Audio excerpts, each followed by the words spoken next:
महाराज धृतराष्ट्र को पुनः महाभारत में श्री कृष्ण जी जब पहुँचे हैं उनको शांति कराने कि महाराज इस रक्तपात को मत कीजिए, रोकिए युद्ध को, क्योंकि इस संसार में तो पानी की एक बूंद ही अमूल्य है, अतुल्य है। फिर मानव रक्त तो बहुत, कि मानव के शरीर में चाहे वो फेफड़े हो, चाहे मस्तिष्क हो, चाहे लंग्स हो, पेट हो, किसी भी स्थान पर पानी की मात्रा पाई जाती है। और महाराज इस ब्लड में जो पानी है, जो ब्लड है, इतना रक्तपात मत कीजिए, ये तो उससे भी ज़्यादा कठिन है। तो युद्ध के रोकने की प्रार्थना कर रहे हैं,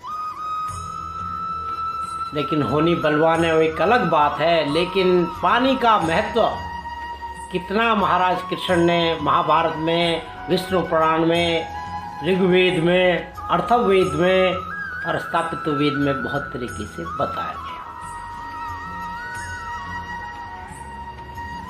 पानी का यदि हम थोड़ा सा रासायनिक वैज्ञानिक महत्व भी समझ लें, क्योंकि जिस चीज़ को आप वैज्ञानिक रूप से ना समझा पाएँ तो फिर वो कहानी बनकर रह जाती है। पानी का महत्व कहाँ नहीं है और किसने नहीं माना।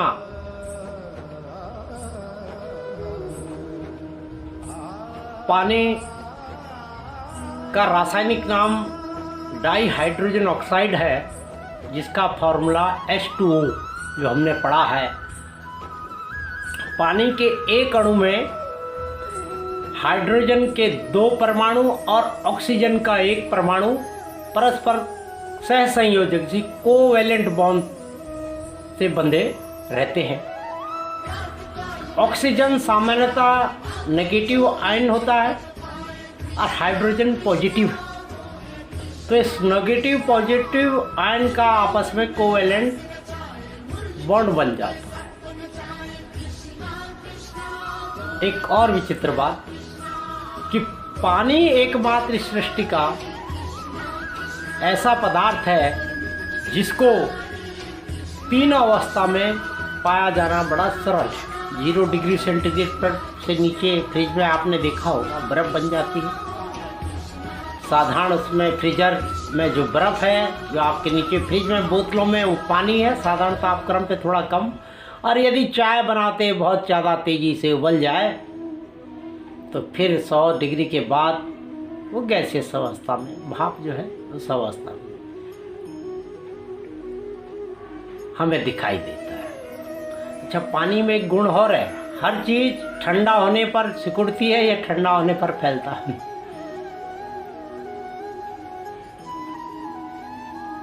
दूसरा और एक इसका गुरुत्वाकर्षण शक्ति के विपरीत पेड़ पौधों में कैसे चढ़ता है, पेड़ की जड़ों से कैसे चढ़ता है।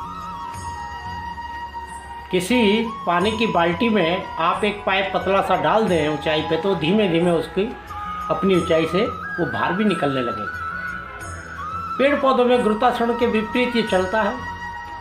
भाई मानव शरीर में भी सेम चीज़ है। कुछ बीमारियां जो हैं, मैंने अभी मेडिकल साइंस में पढ़ा है कि जो मस्तिष्क के ट्यूमर होते हैं वो शरीर के दूसरे हिस्सों में फैल के सीधा एंटी ग्रेविटी ऊपर की तरफ चलते हैं और बाद में पता लगता है कि मस्तिष्क में ट्यूमर है। तो बताते हैं इसका ओरिजिन कहीं नीचे ही था शरीर के, चाहे पेट में हो, छाती में हो, लेकिन ये एंटी ग्रेविटी जो है ऊपर चला। तो पानी का ये रासायनिक परिचय है। तो इन सब चीज़ों के बाद मैं जल जैसे महत्वपूर्ण चीज़ का, कि जल हमें कब प्राप्त करने का शुभ मुहूर्त देखना चाहिए। प्राप्त करने का मतलब यदि आपने कुआं खुदवाना है, कुआं तो बहुत कम लोग खुद रहे धर्मार्थ कामों में, पहले प्याऊ। आज भी आप किसी भी शहर में चले जाइए, मुख्यतः हरिद्वार, बनारस, मथुरा में मैंने देखा गर्मियों में लोग खूब बड़े बड़े घटके, घड़े, मटके, और कुछ मैंने देखा धनाढ़ लोग भी वाटर कूलर भी लगा देते हैं। वहाँ प्लास्टिक के गिलास या किसी तरह के गिलास रख लेते हैं, डिस्पोजल भी, और लोग गर्मियों में बड़े आनंद से उसका पानी पीते हैं। तो किसको लिखा है पानी से प्रदान है तृप्ति भरते कि जल दान से बड़ा कोई दान नहीं है। अभी गंगा दशहरा आएगा, निर्जला एकादशी निकट अगले माह आने वाली है, तो उसमें जलदान की महिमा का वर्णन किया गया है।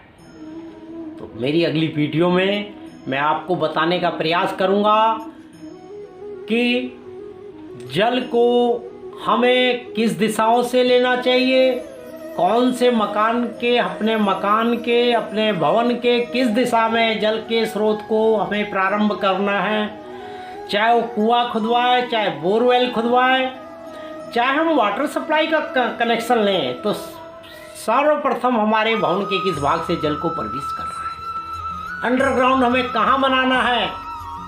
कुछ नियम है इसके भी कि आप मुख्य द्वार में जहाँ से आप प्रवेश कर रहे हैं उसके मध्य में जल का स्रोत, कुआं, बोरवेल, मतलब बोरवेल तो आजकल करा सकते हैं, वो ठीक मध्य में नहीं होना चाहिए, ये पहला बड़ा वो है। दूसरा, ब्रह्म स्थान जो आपके प्लॉट का, मकान का मध्य क्षेत्र, मध्य मतलब उसका पेट समझ लीजिए जैसे बॉडी का, तो वहाँ पर भी कुआं खोदना उचित नहीं रहता। ये कार्य भूल से मत कीजिए। कुएं को खोदना कब है, बोरवेल को खोदना कब है, पानी को लेना कब है, इन सब बातों का मैं अपनी अगली वीडियो में आपको परस्पर बताने का प्रयास करूँ। मित्रों, इस विद्या को आप जितना हो सके, मैं ये तो नहीं कहता कि 100% 100% संपूर्ण, ऐसा इतना संभव नहीं है। पूर्ण केवल एक परमात्मा है, पूर्ण एक परमात्मा है, लेकिन हमें उसे संभावित शुभ फलों को पाने के लिए उनकी प्राप्ति के लिए हमें अधिकतम इन नियमों का पालन करना है। बाकी शास्त्रों में लिखा सकल पदार्थ हैं जग माही कर्महीन कुछ पावत नहीं। तो जो भाग्य है और कर्म, ये लगभग दो पैरेलल चीजें हैं। जो आपका ज्योतिष भी कहता है कि ज्योतिष में सूर्य को जल चढ़ाना, ज्योतिष में कई चीजें हैं ना कि टपकते हुए नल, सीलन वाले मकान, बहुत ज़्यादा टप टप करने वाले नलों को एक अशुभता का सूचक, धनहानि का सूचक, बीमारी का सूचक, बहुत सीलन वाले मकान, वो तो साइंटिफिक भी है। यदि बहुत ज़्यादा सीलन है तो आपको वहाँ कई तरह के बैक्टीरिया होंगे और आप बीमार भी होंगे। ज्योतिष भी यही बताता है, वास्तु भी यही बताता है। तो इन सब चीज़ों को हमें किस प्रकार अपने अनुकूल करना चाहिए, ये हमारे वास्तुशास्त्र का एक सुंदर प्रभाव भी है, एक फल भी है। इन्हीं शब्दों के साथ मेरी अगली वीडियो में मैं प्रयास करूंगा।